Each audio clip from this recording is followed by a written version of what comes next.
오늘 이 시간 우리에게 주신 하나님의 말씀은 잠언 14장 17절에서 35절까지의 말씀입니다.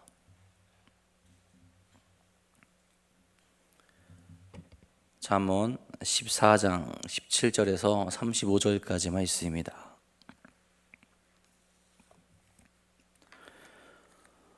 오늘 우리에게 주신 하나님의 말씀 다 같이 한 목소리로 받들어 읽도록 하겠습니다.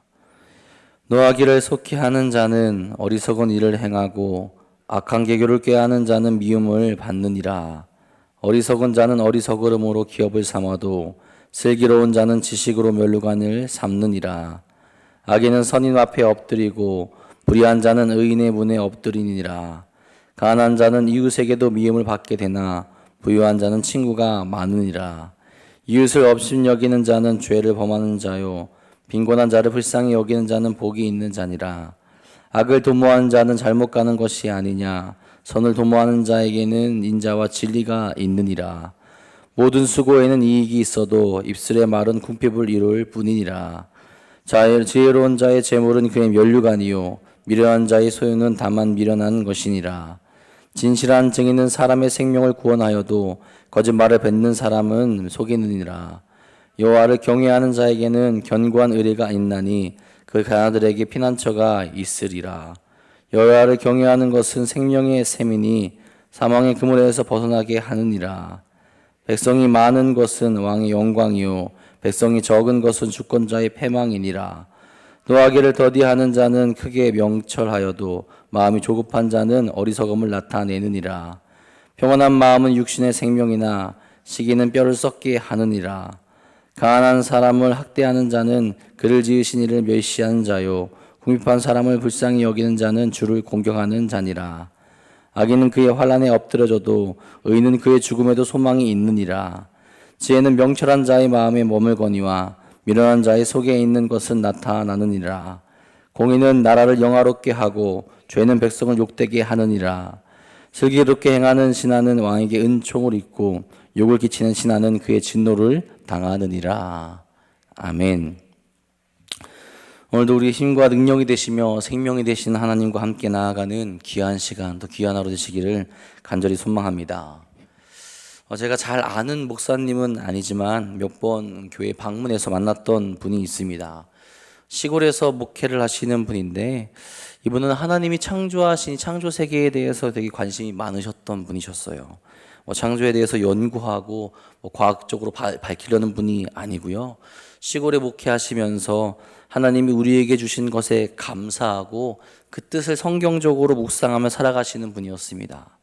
어디든 힘들겠지만 시골에서 농사를 하면서 하나님의 창조의 신비를 바라보고 그 열매 맺는 것을 바라보며 하나님께서 우리에게 주신 것에 대한 그 뜻, 그 감사를 항상 하시면서 나아가시는 분이셨어요. 겸손하고 감사하는 삶, 나에게 주신 것에 만족하며 살아가는 삶, 하나님께서 주셨다라는 고백이 늘 그분의 삶 가운데 있었습니다. 요즘은 힘드셔서 안 하시는 것 같은데 전에는 어린이들 캠프도 하셨었어요. 캠프를 가게 되면 다른 것은 하지 않습니다. 그저 하나님이 우리에게 주신 자연을 경험하게 하고 묵상하고 깨우치는 시간을 갖게 하십니다. 먹을 것도 시골에서 농사 지은 것으로 다 이제 아이들에게 먹게끔 했어요. 나름대로의 이제 목회 방향성을 가지고 우리에게 허락하신 이 창조 세계에서 늘 감사하며 살아갈 수 있는 삶을 그곳에서 살아가셨던 분입니다. 여러분, 우리가 살아가는 삶의 자리에서 무엇을 추구하고 살아갑니까?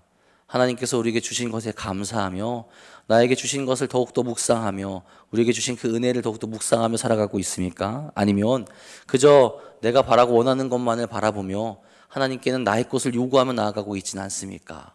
지혜로운 사람이라면, 신앙인이라면 나의 것을 내려놓고 하나님의 것을, 또 거룩한 것을 바라보며 우리가 늘 묵상하며 나아갈 수 있어야 합니다. 오늘 우리의 삶에 하나님의 말씀이 새겨져서 거룩하고 하나님이 기뻐하시는 삶으로 나아가는 귀한 날, 또 귀한 하루 되시기를 간절히 소망합니다. 오늘 우리가 읽은 말씀 17절부터 35절까지의 말씀, 크게 두 부분으로 나눌 수 있을 겁니다. 먼저는 지혜로운 사람들은 악에서 떠나 선한 일을 도모한다라는 거예요. 여기서 지혜롭다라는 것은 당연하게도 하나님의 뜻을 알고 살아가는 사람들을 말할 겁니다. 그 지혜로운 이들은 하나님을 더 깊이 알고 싶어하고 하나님과 더 친밀한 관계로 나아가는 그런 걸 원하는 사람들일 거예요. 그렇다면 그들이 어떻게 행동해야 되겠습니까? 당연히 하나님이 기뻐하시는 일들을 행하며 나아갈 수 있어야 하죠. 그래서 잠언 기자는 스스로에게 질문을 하면서 잠언을 보는 자들로 하여금 스스로 또한 돌아보게 만듭니다. 선을 행하며 살아가기 위해서, 선한 일로 나아가기 위해서, 하나님께서 기뻐하시는 삶을 살아가기 위해서 돌아보는 거죠. 나는 노하기를 속히 하고 있진 않을까? 나는 어리석은 일을 행하고 있진 않을까? 나는 악을 도모하고 악한 계약을 꾀하고 있진 않을까? 나는 이웃을 업신여기고 있진 않을까? 나는 빈곤한 자를 불쌍히 여기고 있을까? 나는 선을 도모하는가? 나는 재물을 지혜롭게 사용하는가? 아니면 미련하게 사용하는가? 나는 진실함으로 생명을 구원하는가? 나는 거짓말로 사람을 속이는가? 이런 질문을 통하여서 하나님께서 기뻐하시는 의인의 삶, 선한 자의 삶을 살아가려고 한다라는 거죠. 17절에 말하죠. 노하기를 속히 하는 자는 어리석은 일을 행하고 악한 기교를 꾀하는 자는 미움을 받느니라. 여러분, 지혜롭지 않은 자에 대해서 이야기를 하는 거죠. 노하기를 속히 하는 사람은 어떤 사람일까요? 자신이 가진 마음의 분노를 제대로 억제하지 않는 사람입니다. 눈치를 보지 않고 자기 마음이 내키는 대로 행하는 사람이죠. 당연히 다른 사람에 대한 배려, 노력할 만한 상황이 노할 만한 상황이 왜 일어났는지 노력하지도 아니하고 참지도 아니하고 그저 자기 뜻대로 나아가는 사람이라는 겁니다. 그저 내 기분이 행하는 대로 위험한 모습을 갖추고 있는 거죠. 여러분, 이런 노하기를 속히 하는 자가 성경에 나오지 않습니까? 우리 성경에서 볼 때 인류 최초의 살인자인 가인입니다. 하나님이 자신의 제사를 받지 않고 아벨의 제사만을 받는 것을 보고 자기 자신을 돌아보고 생각하고 돌이키는 것이 아니라 분노로 아벨을 죽이게 됩니다. 아벨이 없다면 하나님께서 나의 제사를 받지 않으셨을까? 노하기를 속히 하는 자의 모습이고 선하지 못한 일, 거룩하지 못한 일로 나아가게 되는 겁니다. 범죄하고 해서는 안 될 모습으로 나아가게 된다라는 거죠. 여러분, 그와 더불어 악한 계교를 꾀한 자들을 말하고 있죠. 이런 사람들은 교활한 사람들이라고 볼 수 있을 겁니다. 요즘으로 보자면 순진한 사람들을 속여서 사기를 치고 그 사람들에게 피눈물을 흘리게 하는 사람들이라고도 볼 수 있을 거예요. 어려운 사람들을 지키고 보호하는 것이 아니라 나의 이익을 위하여서 대상은 정말로 힘들고 어렵던 그 상관한 것이 아니라 나의 이익을 위해서 악하게 나가는 사람들이라는 겁니다. 이런 자들을 어떻다고 합니까? 미움을 받는다라고 그렇게 이야기를 하죠. 여러분, 이 미움을 주는 주제에 미움을 받게 되는 주체가 누군지는 정확히 나와 있지는 않습니다. 주변의 사람들이 될 수도 있고 하나님이 될 수도 있게 되는 거죠. 여러분, 이렇게 받게 되는 미움은 당연히 그들의 삶에도 영향을 미치게 될 것이고 이후에 하나님의 앞으로 나아갔을 때도 심판을 면하지 못하게 되는 삶으로 나아가게 된다라는 거죠. 악한 모습에서 벗어나고 하나님께서 기뻐하시는 선한 모습으로 나아가게 될 때 거기에 소망이 있고 거기에 기쁨이 있고 거기에 우리가 찾아야 될 삶의 모습이 있게 되는 겁니다. 19절에 말합니다. 악인은 선인 앞에 엎드리고 불의한 자는 의인의 문에 엎드리느니라. 아멘. 악인들과 불의한 자들은 어떻게 됩니까? 결코 승리할 수 없다라는 거예요. 승리를 주시는 분은 하나님이신데 하나님이 결코 끝까지 그들의 길을 인정하시지 않는다라는 겁니다. 그것이 진리이며 하나님이 최후에 보여주시게 될 모습이라는 거예요. 그러니 선인으로 의인으로 하나님의 뜻에 맞추어 살아가는 삶이 우리에게 반드시 있어야 한다라는 겁니다. 그 선인의 삶, 의인의 삶이 세상과는 가는 방향이 다를지라도 우리는 그 길로 갈 수 있어야 돼요. 그 삶을 선택할 수 있어야 한다는 겁니다. 세상은 너무나도 자기가 원하는 것, 부유해 보이는 것, 좋아 보이는 것, 이기적인 것들을 이야기합니다. 20절, 21절에 이렇게 말하죠. 가난한 자는 이웃에게도 미움을 받게 되나 부유한 자는 친구가 많으니라. 이웃을 업신여기는 자는 죄를 범하는 자요 빈곤한 자를 불쌍히 여기는 자는 복이 있느니라. 여러분, 세상 사람들은 어떻다고 합니까? 가난한 사람들에게 마음을 잘 주지 않습니다. 그들이 미움을 받는다라고 합니다. 가난한 자들에게 다가가고 그들을 지키고 그들을 보호하고 그들을 보살피고 그들과 함께 나아갈 수 있어야 되는데, 가난한 사람들은 미워하고 누구를 좋아한다고 합니까? 부유한 자. 그들에게 친구가 많다라고 오늘 말씀에서 이렇게 이야기하죠. 그들에게, 부유한 자들에게 사람들이 몰리게 되는 거죠. 그들과 친밀한 관계를 맺고자 하는 사람들이 많다라는 겁니다. 어찌 보면 이것이 이 세상을 객관적으로 볼 때 보여지는 모습이라는 거예요. 나에게 이득이 되는 사람, 내가 더 좋은데 나에게 더 많은 것을 줄 수 있는 사람, 그들에게 모이게 된다는 거죠. 그런데 성경은, 하나님의 말씀은 우리에게 무엇을 이야기합니까? 이런 이웃을 없인 여기는 자를 죄를 범하는 자다라고 이렇게 이야기합니다. 그들을 불쌍히 여기고 그들을 돌보고 그들과 함께하는 자가 복이 있는 자라고 그렇게 이야기를 하는 거예요. 세상 사람들은 부유하고 잘 사는 이들을 바라보지만, 믿음의 사람들은 당연히 모두와 함께 잘 살아가야겠지만 특히 어렵고 힘든 이들도 잊지 않고 그들에게 선을 베풀고 그들을 사랑하며 살아갈 수 있어야 한다라는 겁니다. 그래야 하나님께 복받는 삶, 하나님이 기뻐하는 삶으로 나아가게 된다라는 거예요. 내 육이 원하고 세상이 원하는 악한 자의 삶이 아니라 하나님이 인정하시고 하나님이 관심을 가지시는 어려운 이들에게 다가가는 선한 사람이 되어서 의인의 삶을 살아갈 수 있어야 된다라는 겁니다. 그 삶을 살아가는데 입으로만 이야기하는 것이 아니라 반드시 행동이 있어야 함을 또한 우리에게 가르쳐 줍니다. 23절에 얘기하죠. 모든 수고에는 이익이 있어도 입술의 말은 궁핍을 이룰 뿐이니라. 선한 일, 하나님의 거룩한 일을 한 뒤에는 하나님의 상급이 기다리게 되죠. 이 세상을 주시던 하나님의 나라에서 주시던 우리는 그 상급을 받게 됩니다. 하지만 말뿐인 것, 말로만 하고 아무것도 하지 않는 것은 궁핍을 가져오게 된다라는 거죠. 여러분, 우리가 믿음을 가지고 있다, 우리가 의인이다, 우리가 지혜로운 자다라는 그 증거가 어디서 나타나게 됩니까? 입으로만 하는 것이 아니라 우리가 행동으로 하게 될 때 그 증거가 거기서 나타나게 되는 거죠. 하나님은 그것을 보고 우리의 믿음, 우리의 삶, 우리의 모든 것을 바라보시고 평가하신다라는 겁니다. 여러분, 우리는 어떤 삶으로 나아갑니까? 하나님이 바라시고 원하시는 선한 일을 행하는 자로 나아갑니까? 어리석음을 내려놓고 악한 길, 입으로만 말하는 악을 범하지는 않습니까?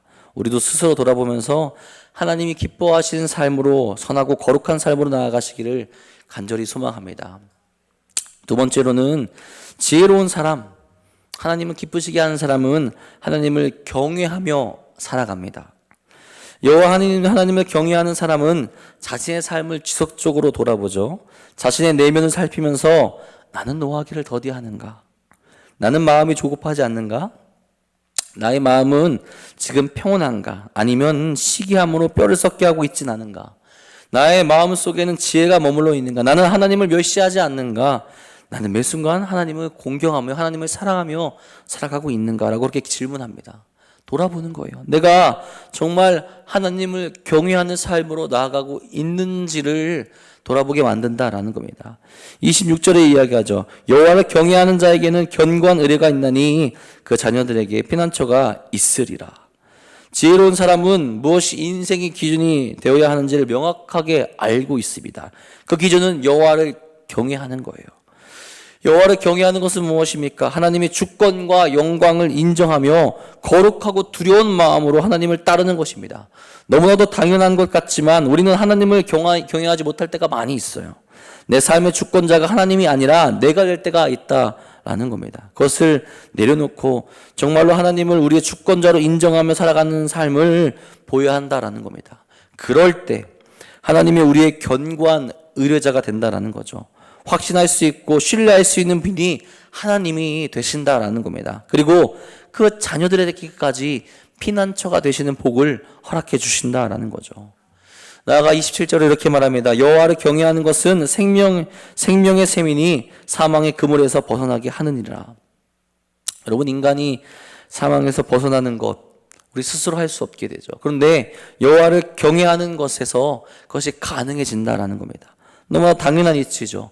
하나님을 우리의 주권자로 인정하고 나의 고집과 세상의 길을 내려놓고 하나님을 바라보며 나아가는 삶에 당연히 생명이 깃들게 된다는 거죠.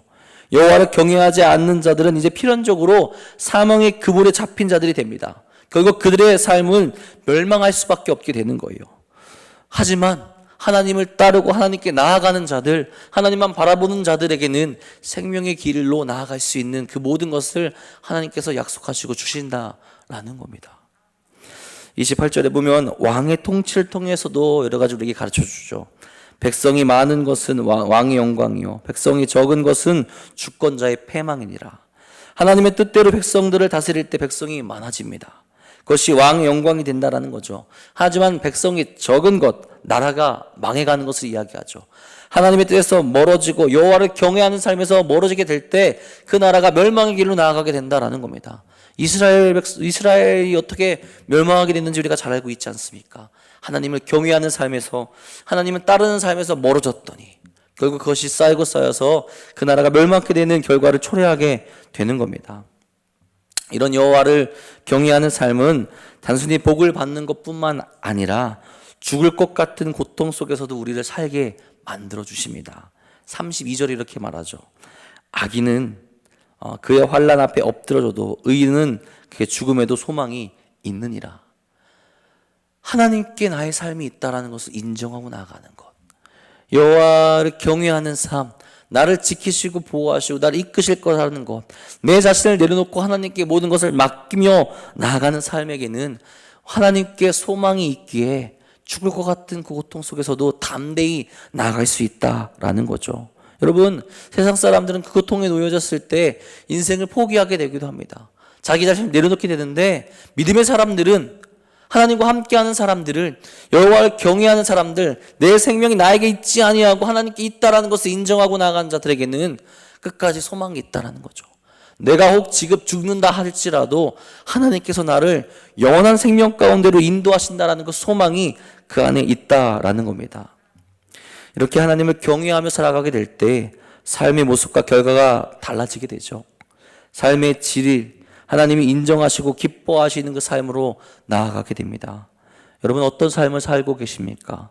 하나님을 인정하며 하나님을 경외하는 삶을 살아가시며 변화된 삶으로 나아가고 있으십니까? 오늘도 나 자신의 욕심을 내려놓고 하나님께 집중하고 하나님을 경외하며 선하고 거룩한 삶으로 나아갈 수 있기를 간절히 소망합니다. 오늘도 하나님의 사람으로 살아가기 위해 최선을 다할 수 있기 바랍니다. 하나님이 기뻐하신 선한 일에 앞장서서 하나님의 자랑이 되시고 여호와를 경외하는 자가 되어서 우리 삶이 더욱 풍성해지는 길로 나아갈 수 있기를 간절히 바랍니다. 그것이 지혜 있는 자의 삶이고 우리 신앙인의 삶이 되는 거죠. 오직 여호와의 길을 따라 승리하는 도난노교회 소도인들 모두 되시기를 주님의 이름으로 간절히 축원합니다. 기도하겠습니다. 우리 김희경 원사님 연탄 감사원금 내셨습니다. 하나님, 오늘도 우리를 지혜의 길로 인도하여 주옵소서. 어리석은 모습을 내려놓게 하여 주시옵고 내가 정말 하나님께서 기뻐하시는 것이 무엇인지 깨달아 알 수 있는 삶으로 인도하여 주옵소서. 거룩한 삶, 우리가 살아가야 되는 삶, 또한 여호와를 경외하는 삶을 우리에게 허락하여 주셔서 이 복잡하고 어려운 세상 가운데 흔들리지 아니하고 하나님과 동행할 수 있는 거룩한 길을 나아갈 수 있도록 인도하시고 이끌어 주옵소서. 사랑하는 모든 이들에게, 주께 부르짖고 주님께 기도하는 모든 이들에게 주의 은혜와 주의 말씀을 깨닫게 하여 주셔서 오늘도 흔들리지 않은 거룩한 길로 나아갈 수 있는 삶을 우리에게 허락하여 주시옵소서. 힘들어하고 아파하는 이들이 있습니까? 지쳐있는 이들이 있습니까? 정말 주님께서 함께해 주셔서 그들의 마음 또한 회복시켜 주시고 지혜의 길로 나아갈 수 있는 귀한 하루, 귀한 날들이 넘쳐날 수 있도록 인도하여 주시옵소서. 특별히 오늘 수능이 있습니다. 사랑하는 이들 주님께서 지키시고 보호하여 주셔서 아버지 흔들리지 않게 하시고 먼저 믿음으로 나아가게 하여 주시옵고 그들이 수고한 만큼 좋은 결과를 얻을 수 있도록 인도하여 주시옵소서. 인생의 작은 고비입니다. 이 작은 고비를 잘 넘기게 하여 주셔서 감사와 은혜를 하나님께 돌리며 나갈 수 있는 사랑하는 수험생들 될 수 있도록 인도하여 주시옵소서. 또한 주 앞에 드린 감사의 헌금의 손길 기억하여 주셔서 언제나 주님께서 복의 복을 더하여 주시옵고 은혜와 사랑이 넘친 삶으로 이끌어 주시옵소서. 오늘도 주 앞에 나와 부르짖고 기도한 사랑하는 이들의 마음 붙잡아 주셔서 흔들리지 않게 하여 주시옵고 오늘도 주의 은혜 가운데 거룩한 일로 나갈 수 있는 귀한 하루 될 수 있도록 인도하여 주옵소서. 주께서 오늘도 우리와 함께 하실 것 믿사오며 우리 사랑하신 우리 구주 예수 그리스도의 이름으로 감사하며 기도합니다. 아멘.